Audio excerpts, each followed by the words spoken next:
ఆవు పాలివ్వాలి అంటే ఓ దూడ ఒకటి ఉండాలి తప్పకుండా. ఇప్పుడు ఆ దూడ ఏం చేయవలసి ఉంటుంది? ఆవు పాలు విడిచిపెట్టడానికి. ఆవు పాలు తయారు చేసేటప్పుడు ఉండేటటువంటి ప్రక్రియ చిత్రంగా ఉంటుంది. అది గబగబా తినేస్తుంది.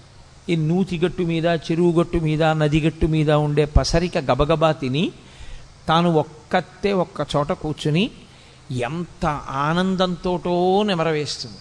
కడుపులో ఉన్నదాన్ని మళ్ళీ నోట్లోకి తెచ్చుకుని నోట్లో ఉన్నదాన్ని బాగా నమిలి మళ్ళీ లోపలికి పంపి ఆ పనికిరాని పచ్చగడ్డిలోంచి పసిపిల్లలు కూడా తాగి బ్రతకడానికి వీలైనటువంటిది, పరమ వృద్ధులైనటువంటి వారు, రోగులు కూడా తాగి బ్రతకగలిగినటువంటి పాలని తయారు చేస్తుంది.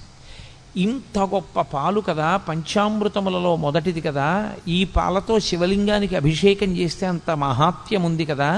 ఈ పాలనివ్వడానికి కారణం, ఏ కారణానికి పాలిస్తుంది? దూడ యొక్క ఆర్తిని చూసి పాలిచ్చేస్తుంది.